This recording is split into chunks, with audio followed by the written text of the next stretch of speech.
As the theme for this discussion is on analytics and social media, let's just focus on those two words first: analytics and social media.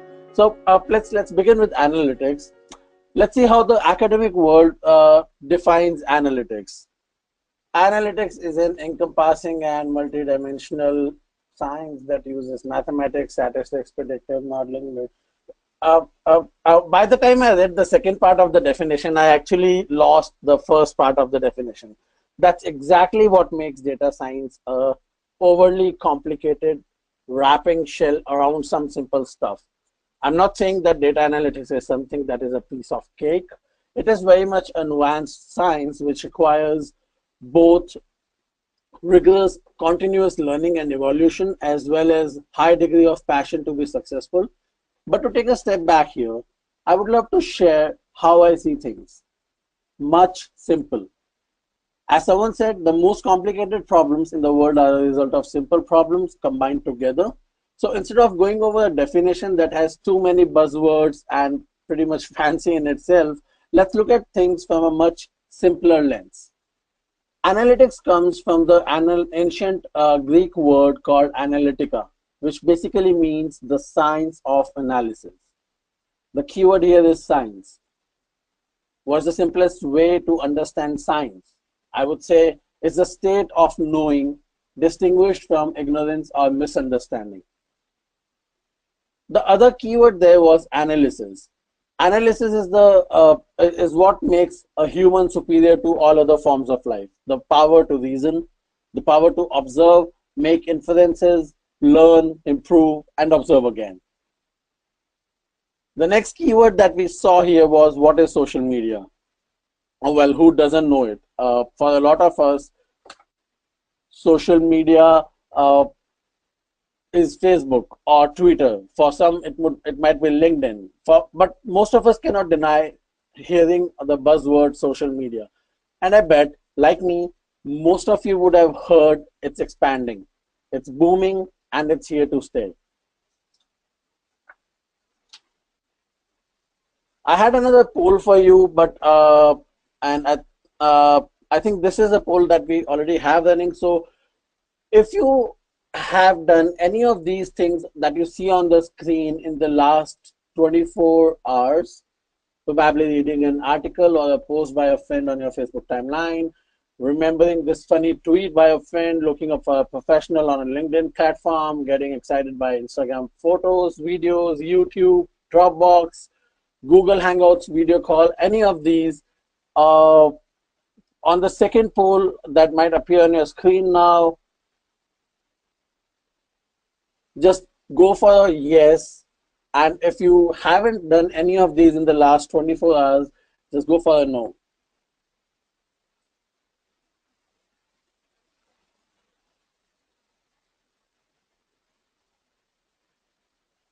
Interestingly, I have 87% people who have used social media in the last 24 hours, and there are 13% people who haven't. And in fact, those 13% people are who I would love to meet for sure. In fact, just to add, this very mode of communication that we are into right now, this webinar in itself is another social media. So for those 13% people who did say a no to not using any of those platforms, my friends, you're still using social media at this very moment in your life. Let me talk in brief about how do I see social media. For me, social media is a combination of 3 P's. The very fundamental of social media is people. It is you, me, all of us at the center of this. It's a medium for me to be able to connect to the society around me, not just the people I meet physically every day, but the society around me at large. From the Prime Minister of the country to the famous television actor to the budding martial arts performer across the street, it is this social media that lets me connect to the people around me in various forms of sharing ideas, content, images, videos, questions, answers, wisdom, love, hate, everything. And that exactly is the second most important component of social media, the power. the power to connect to thousands and hundreds of thousands of people around me, the power to voice out my opinion more openly, the power to express how I feel without the fear of being judged. Because somewhere in the broader world, there are people who think like me and there are people who go against me every single time. But I get the support that I need from the broader community, the power to learn from the community, the power to build community. It's that power to share my joys, sorrows, victory, failures, everything else on earth. The power of you to achieve what you want to build a better world, to give back to the community you have been taking from for a long time. And that, my friends, is the third and the final aspect of social meeting, the purpose. To be able to reflect your purpose by this collaboration, to bring around the change you want, to question the government, to ask questions, to promote your business, to improve lives of people around you, to create a platform of sharing, caring, to provide an opportunity to bring the world more closer. That's exactly what I think, friends, is truly the purpose of social media. Now, if you think about this, this is a giant, giant network that we have developed that belongs to us and that created for ourselves. In a way, I could say that it is by the crowd, of the crowd, and for the crowd. Sounds familiar, right? It's by the Abraham Lincoln's definition of democracy, and which is why I strongly believe that social media is actually the biggest democracy in the world. I see social media as the democracy that goes beyond countries, beyond borders. Well, enough said about social media and enough said about analytics. Let's give a closer look to understand where we are at the moment. How does the social media look like? Let's go into deeper of the numbers around there maybe. So the numbers that you see right now on the screen are the most recent numbers that we have from the most credible web resource called Global Web Index, which is GWI. Uh, for 7.4 billion people on this earth, around 3.7 billion are using internet in this day. I'm assuming it's a lot more because this report is again 6 months old, which is like 50% penetration from the active world. And out of that, 37% of the people are using active social media, whereas 34% of them are using on the go on their mobile phones. With an interesting characteristic of 108% population using mobile subscriptions, because I know a number of us use 2 mobiles per person, or in fact more than that for a few celebrities. So the landscape there is huge, and we do see the volumes that we are talking about.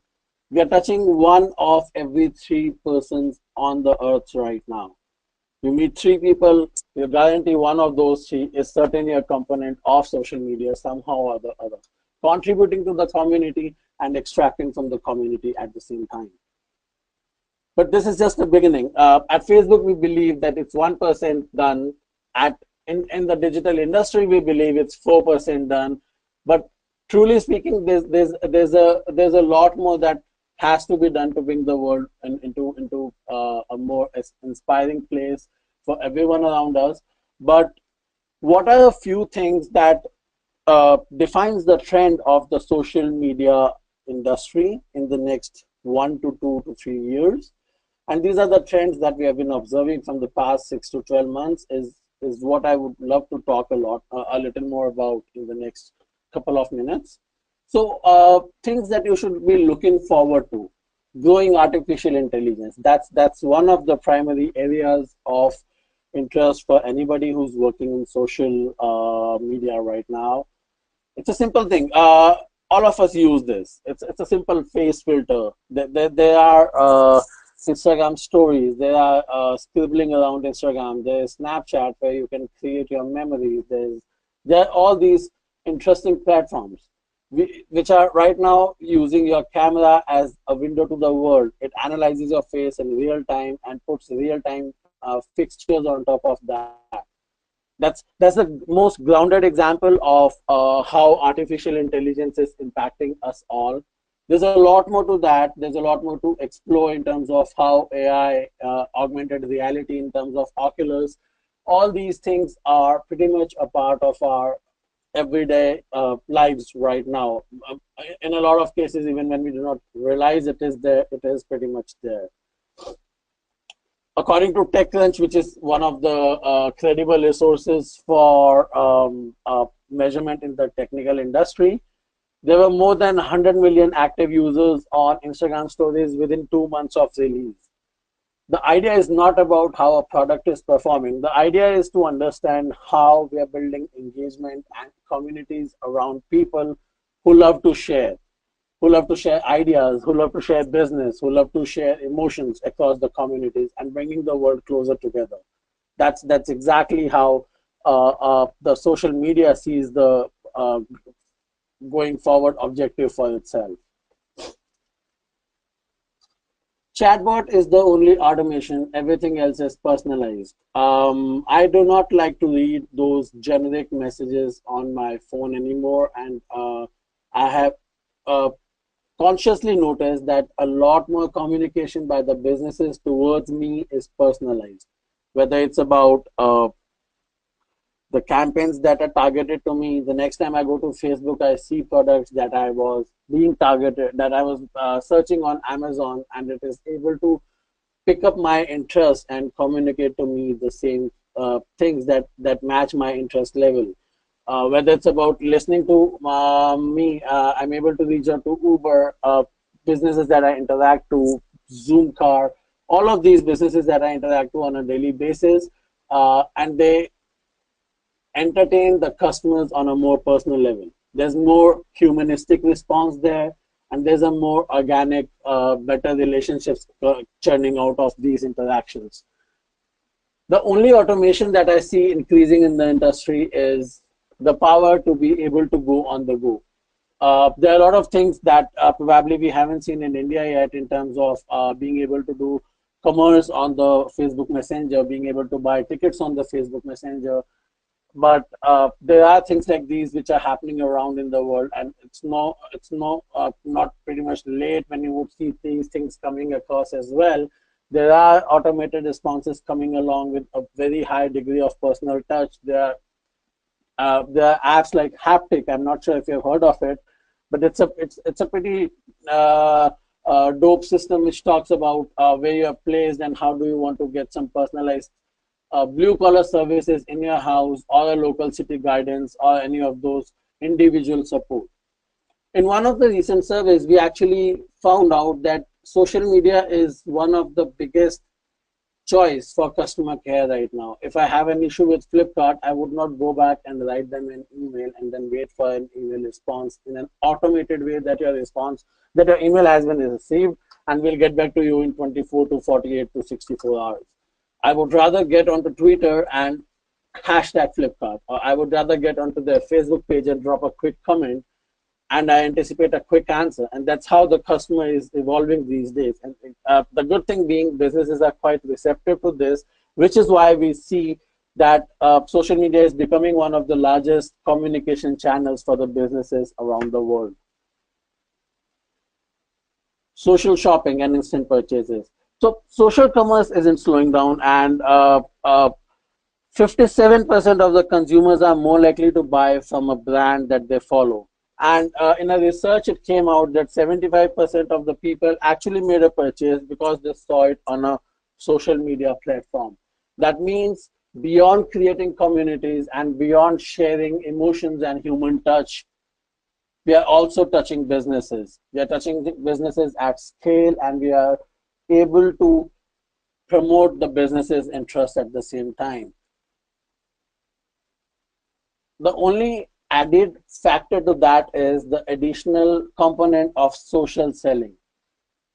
So the brands, if you've noticed this, the brands talk a lot more about the human touch, because promotions would not happen without engaging, and social selling still would need a lot of interaction. So one of the recent reports actually said that 28% customers buy a brand that they are loyal to because their loyalty was developed on a social presence basis. Now, these are a few numbers that probably do not make instant connect to you, but the idea that I'm trying to share here is that how the social platforms at large are impacting the businesses, the decisions that they make, the investment that they make in their overall marketing portfolio, how a business 10 years ago used to invest a lot more on television as their primary source of media, and how that has been optimally shifting towards a more digitally consumable format, how the entire landscape has been evolving, and how the customer has been at the center of all of this. Another trend that is happening a lot in the social media space and will continue to evolve further is the more vicarious experiences like 360 images and videos. People are starting to demand a lot more social media as a conduit for more interesting experiences.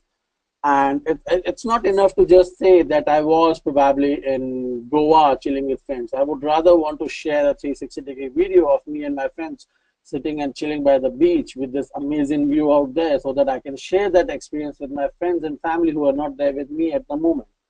And that's exactly why these ever improving experiences are redefining the social media landscape on a personal basis.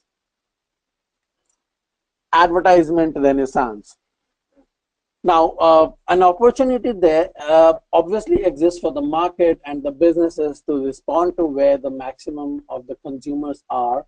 And as we said, as we just saw, that 37% of the people are active social media users. That's probably one single biggest opportunity of so many customers at the same place for any business in the world, which is what has also taken the entire digital advertisement industry by a rate shake, and things have evolved way faster than they were probably 5 years or 10 years or 15 years ago. The increased competition in businesses and the pressure to become profitable have also forced social media to come up more ingenious and creative advertising options for businesses. Now, what's happening there is the necessity is the mother of invention. There's a need to stay profitable. There's a need to be able to serve customers and yet thrive the businesses, which is why it demands newer experiences, which is why it demands newer innovation, which is why it keeps the digital media industry going forever and ever. So it's a symbiotic relationship where businesses and the digital media industry pretty much depend upon each other to understand what's working, what else would work better, and the new innovations thrive on top of that to understand how can we make the life of people better around businesses and around the experiences on the web at the same time. The last one being inspiration and imagination is the new fashion. I'm not sure if you guys have seen this ad, which I've taken a screenshot of on the bottom of my page. If you haven't, you can actually go back after this session and just YouTube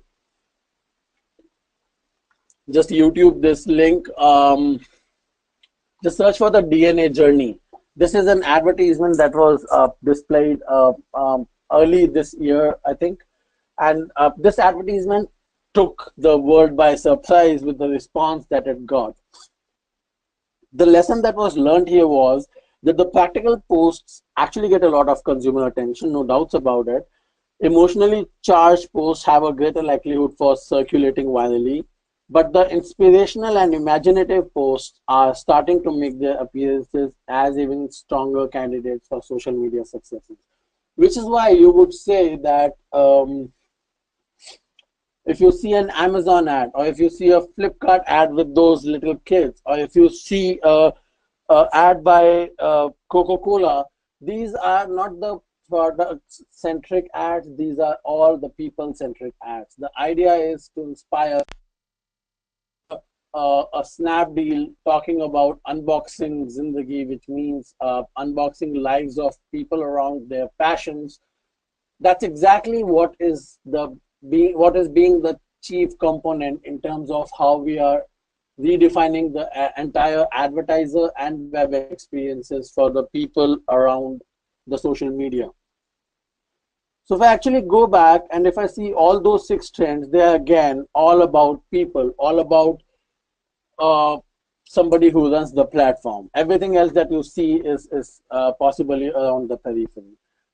So, having talked about where the digital social industry is in terms of numbers, in terms of trends, what do we expect to see more of in the coming years, in the next 2 to 3 years, are those trends? Let's talk about what is the key, what is the buzz about the social media analytics now. What exactly are we doing with that? How are we employing the techniques? What is it about? What does it in fact mean? What does somebody do in a social media analytics? So what you see on the left right now is a typical business plan that works anywhere in any industry. When you plan something, you execute it, you measure the results, and then you take the learnings, inferences, best practices from the execution and measurement, and then plan better for the next iteration, and the cycle goes on. That's exactly how businesses run, and that's exactly how businesses on the social network would also run. So that's not exactly something which is very different. However, the one that you see in the blue, that is the planning and the measurement side, is where a majority of the social analytics happen. And there are a few components that we try to address during this entire experience. To start with, so what we do is we the first focus that we typically do is in the planning phase, where we help the marketer develop a strategy and tactics on how to support your business results. Of course, we have a result in mind, that this is what we want to achieve out of this current. Uh, uh, uh, let's say I am an advertiser and I have $100,000 on the plate, and I'm saying I came to you and with a question, or with a business ask to get so many new users, or to get so many new products being sold, or to get so much amount of revenue in sales. That's my business objective. And then we start working backwards on how do we want to set up a social strategy around it, plan the entire session around it, and then further take it to the execution stage, where we execute our strategy and then we measure our results. And again, like any other field, this is a pretty experimenting field in its nature. So there's no guaranteed result in the first attempt, which is why it's an execution, it's an ongoing cycle where you perform, measure, learn, and perform again. So that's how it is. On the right side, if you see, we have actually tried to break down the stages further in terms of what do you do within the planning and measurement stages. As I said, that these are the ones that we normally try to focus on within the social analytics framework. Another question is, why are these stages important actually? So if you talk about the planning stage, that's exactly where you need to set up the strategy for your social media investment. Which platforms do you want to invest into? Who do you want to target into? And how do you want to basically spend those $100,000 that you have on the table to make the maximum value out of it? And then once you have a plan, a social strategy in place, you start executing it, and then you go towards the measurement, which is the key and the most important component in the entire cycle. If you're not able to measure something, probably you're not ever going to be able to understand the return on your investment. And the ROI being the center of any business, it becomes imperatively important for you to be able to measure your stuff. In fact, in one of our recent conversations with somebody, I realized that how a business problem is structured would always have an associated metric or an associated result with itself right from the beginning of the problem hypothesis or the problem statement. Only when you know what you want to measure in terms of, like I gave the examples of like 20,000 new customers or 200,000 of new revenue, those are the kind of metrics or ROI that I'm talking about. Let's see a deeper view into each of those stages. Within plan, you see an audience analysis. Now, all of these are pretty much in relation to how the social media is designed. So,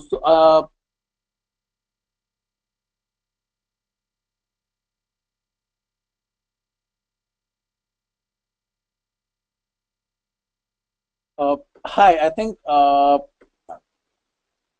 I lost the last 10 to 15 seconds with the platform being muted and unmuted by itself. So let me go over again on the conversations piece, where conversations is about connecting people with the sentiments that they are floating around a particular brand in terms of basically analyzing the process of understanding conversations surrounding a brand or a specific topic or any selected area of interest. So an example I just gave about was, for example, the Big Billion Days by Facebook is an initiative that brings around a lot of emotional content in terms of good experiences, in terms of bad experiences, in terms of people raging all over the platform, and in terms of people sharing how they got amazing deals over the platform. That's an example of how conversations around the business help in understanding what is the sentiment in the market, and if you really need to work around better branding, or if you need to work around better payments, or if you need to work around better platform for somebody saying that the XYZ businesses has amazing products, but their platform is so bad that it never is able to place an order. These are the kind of discussions that we generally tend to observe from the conversations that we see online.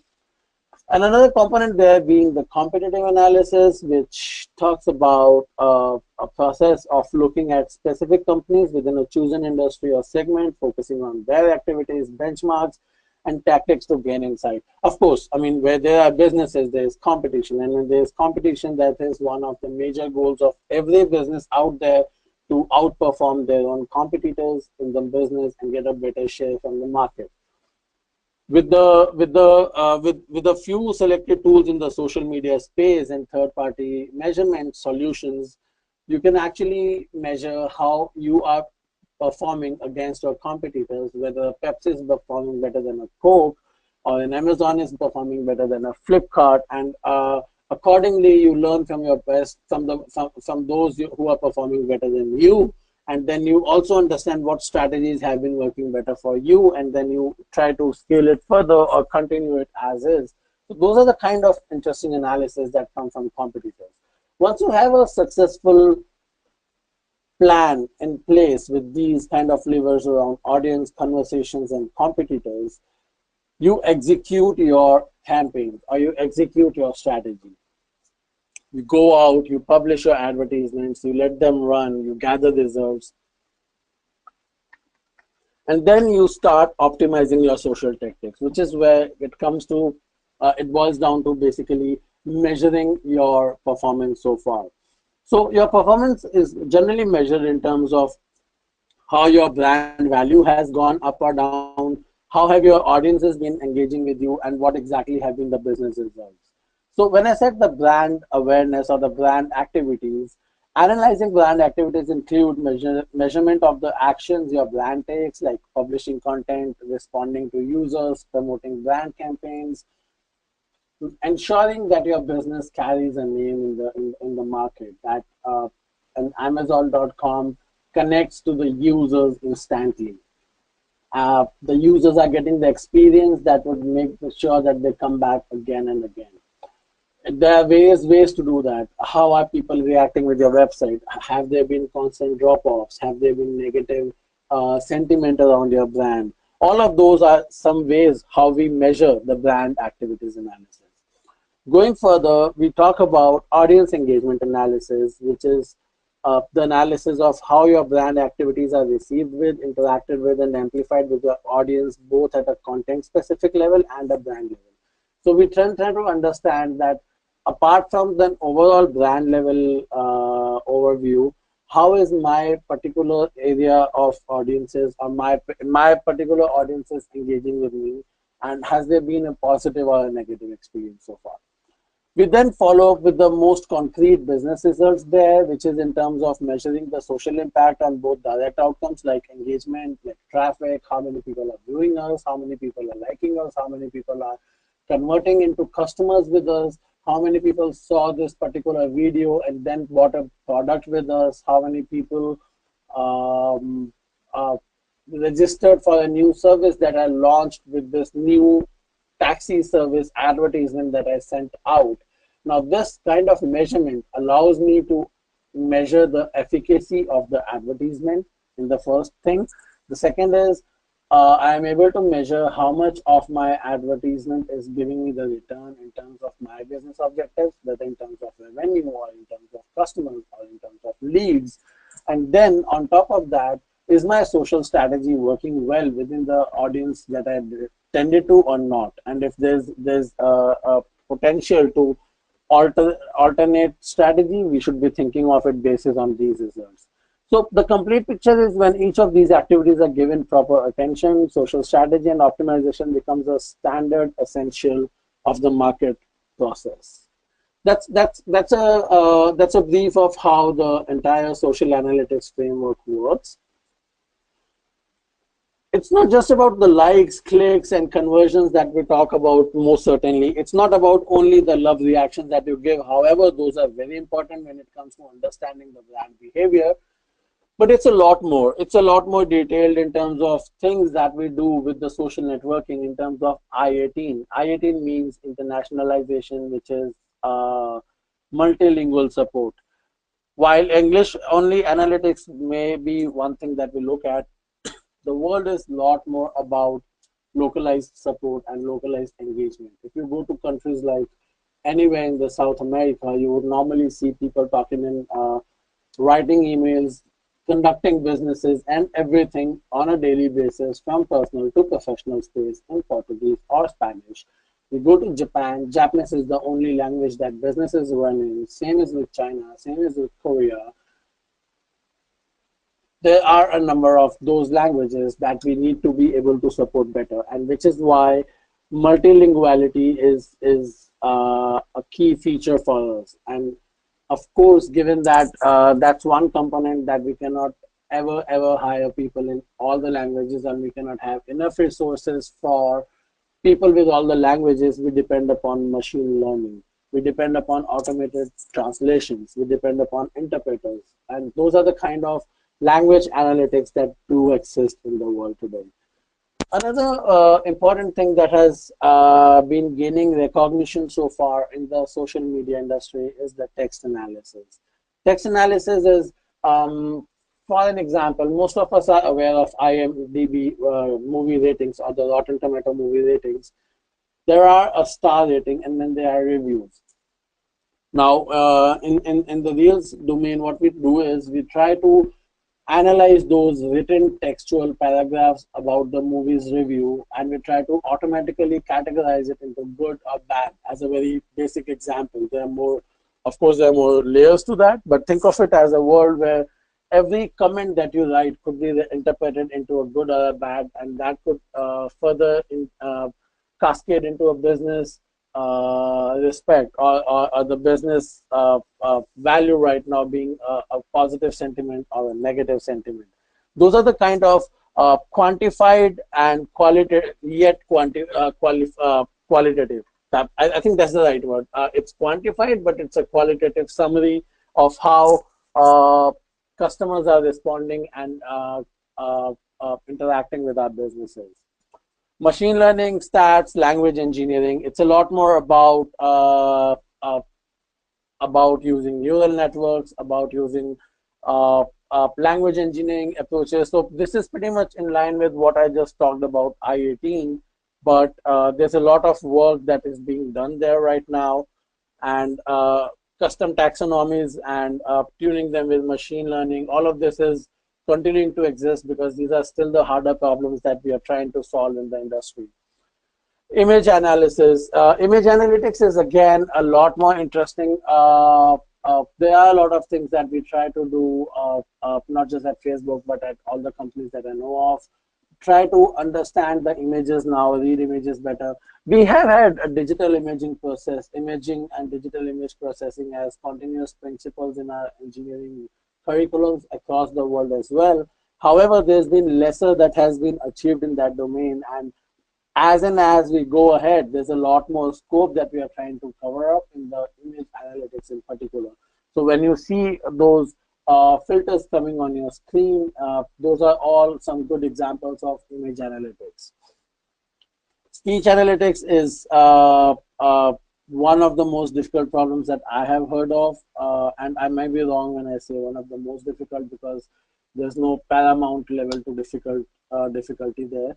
So, but speech analytics is being able to, for an example, if I have a Chinese student in the session right now, and while I'm talking in English, the person is able to hear that out in Chinese in real time. It's called real time translation or real time interpretation. That's the kind of problems that we are trying to solve for, and which is why I said my trend number one, if I go back and talk about, was artificial intelligence. Most of what you see on this list is a part of those artificial intelligence topics. We talk about emotion analytics, and I would actually pick up on emotion analytics and ISO emoji analytics together, which is the latter. Emoji analytics is quite interesting. This is about measuring your hearts and measuring your smileys and measuring your tears and all those smileys and emojis that you share. While emotion analytics could be a combination of emoji analytics and speech and text analytics, where you talk about reviews, you talk about opinions, and you're able to interpret the emotion out of it, which is also called as the sentiment analysis. And those are the kind of things that help us connect better to people. And like I said, social is all about people, which is why these are few areas of importance to the businesses out there. In the end, there are network analytics and there are machine translation. So network analytics is, again, come on, we're talking about 2.5 billion people. It's a huge network out there. And to be able to support that scale, there's always a need to be able to have those levels of nuanced, sophisticated systems and networks in place. And network analytics is pretty much about understanding those regional nuances, and also at the same time connected back to the people domain to be able to understand if we could have networks within certain tree level of networks out there. So a lot of work is being done in network analytics as well. My idea behind this entire slide here was to kind of touch upon various topics that we work on in the social media. I am not very confident if what of all these, all of these, or some of this is what we work at Facebook, but most of this is what we work in the research across the digital industry platform, including the business schools and including the engineering schools that support these areas of research and development. Exciting. So how do I get there? This is a question I often get across in my one-on-one connects and sessions with the students out there. And then there are these similar topics I hear a lot more about. How do I get there? Let me give you a quick summary of how did I get there. I started my career as a Java developer programmer with Accenture. And I had been quite passionate about analytics. But there was a reason behind it. There was a reason why I would want to interview every other day with a company that works in analytics, small or big, doesn't matter, paycheck doesn't matter, role seniority, juniority doesn't matter. What all it used to matter to me was if I get a chance to work on data, if I get a chance to work on bigger sets of data that can impact results, which can change businesses or which can change people around. And that's exactly why I'm going on this list bottoms up. The first and the foremost point for me was always being the passion about the industry.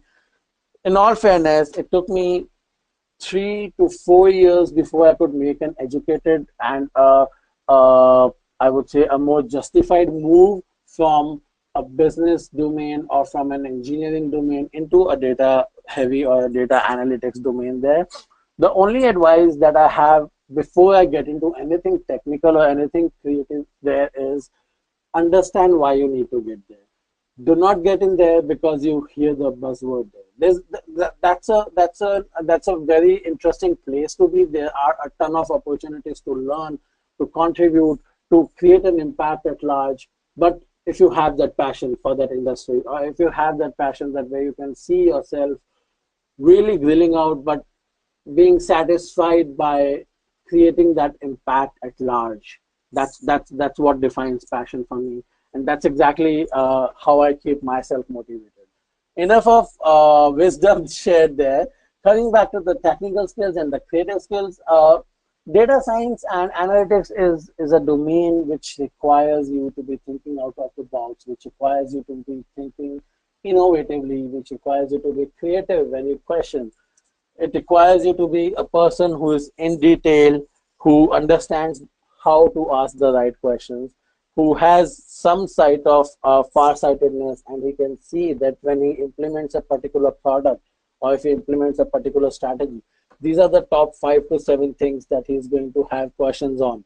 And accordingly, he is able to ask the right questions in the beginning. That's the creative side of it.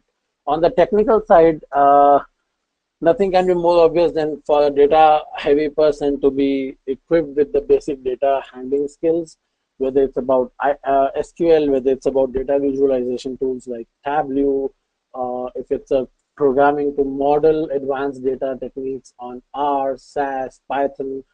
The more you know, the better you are. But most importantly, whatever you know it to depth. Do not try to cover 10 different topics and spend 2 weeks on each. I would rather, if I were you, I would rather spend 6 months on one topic but get to the core of it, because that's exactly what would make you successful, instead of touching different topics out there but not getting into the details of it. Staying into the details is the most important thing according to me. That brings me to an end of the discussion, and this is me. You've been listening to Ketan Gulati so far. Thanks for being so patient and listening to this one-sided monologue. But I would rather now love to open this discussion to everyone else in the room. Go if you have any questions, feel free to just ping those questions across, and I can pick up a few more questions before we end.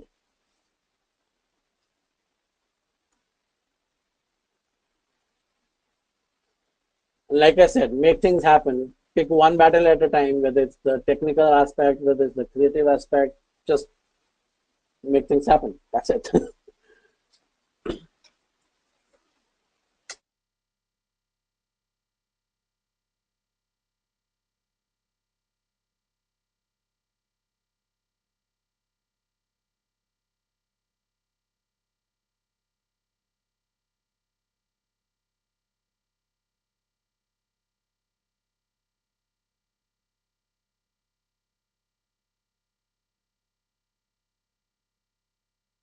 All right, there's a question by Ram Gopal.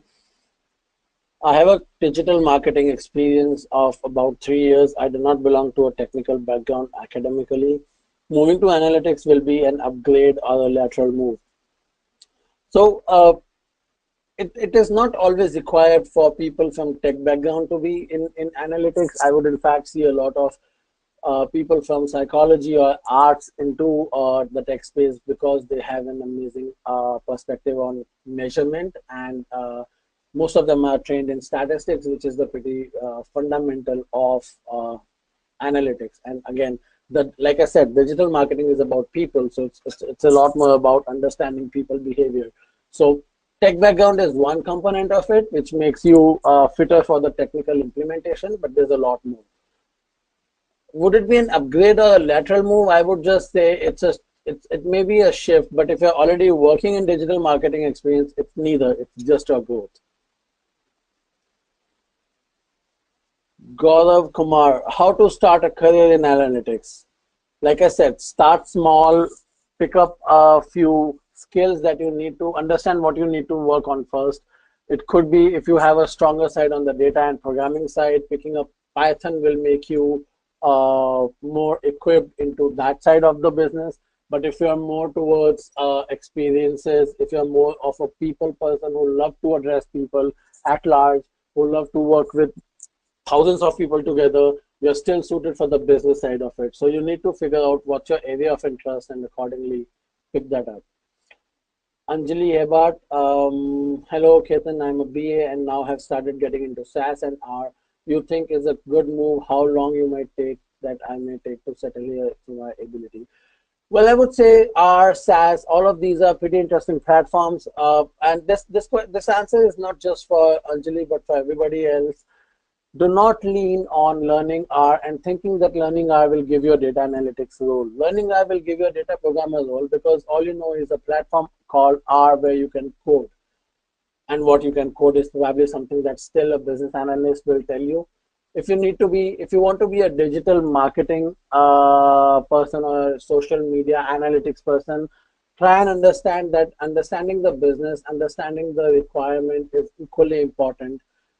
Being able to measure, if you go back to my diagram where I was talking about the plan, execute, and measurement, being able to measure is very, very important. And that would only happen when you have skills around statistics, when you have ideas around how do I measure an online platform. All those things are equally important areas, I would say. Devdatta, what is the key things to become data analyst? I would say perseverance.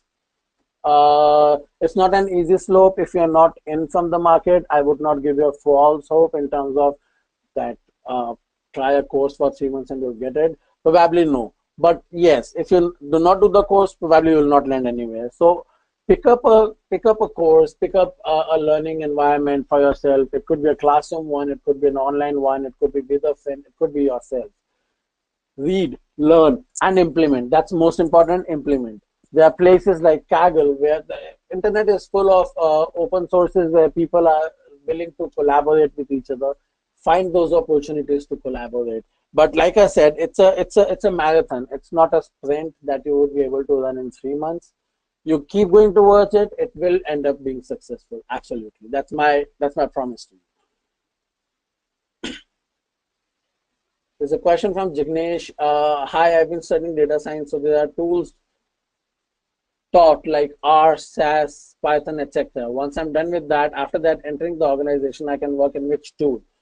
Is the choice upon me or the company itself? Ideally, it's both. When you apply to a role, of course, you have an option to apply or not apply, but it's mostly business driven. Again, R and SAS and Python. If you know all of that, you are anyway as a person who's always going to be in demand. Uh, a lot of this is business driven, I would say. Srinath Reddy, R or Python, which one will be more preferable in data analytics? Hands down, Python is going to be the future because Python has way more flexibility right now, and it's certainly being looked upon as the next big thing. I myself is a big fan of R though, and I think R has been like one of the biggest pillars of revolutionizing the entire data analytics industry for us. So I wouldn't undermine R, but given the usability in the professional space, I think if you were to choose one and invest your time in one, I would suggest Python. Alok, I do not have any programming background, neither I have any experience. How important is it to know the programming languages?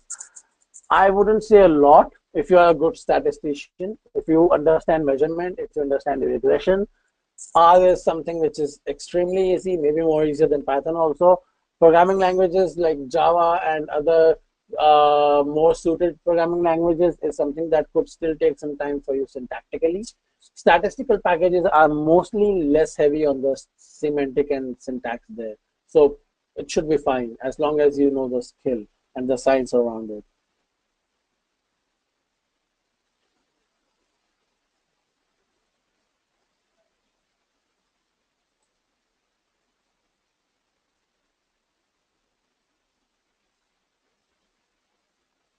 Sakshi Singh, I have an automation background for about 3 years. How much of this will count if I start now into analytics? I've recently started with RM SAS and will I be treated as a fresher? First answer, yes, all of it will count. Automation background because technical skills are always useful for us and for anybody who's into analytics domain.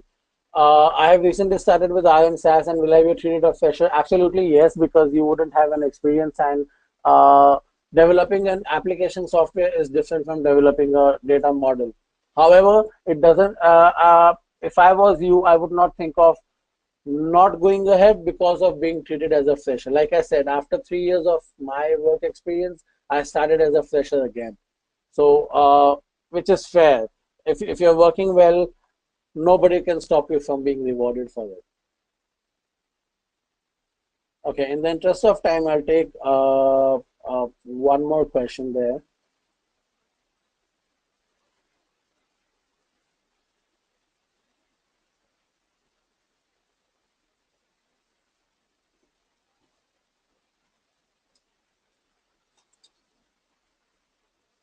Have I already answered all the questions? Because Poonam Walke, sir, I want to start my career with analytics, but somehow I'm not able to find out the correct opportunities. Everywhere I receive the feedback that we want experienced people, not fresher. How to deal with this because I am a fresher?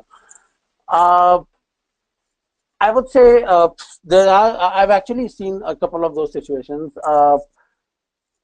Analytics is a more nuanced science, and it may require some previous experience. Not that you would not be a fit if you're a fresher. There's always an opportunity to learn on the job as well. And in fact, even if you're trained, you still learn the most on the job.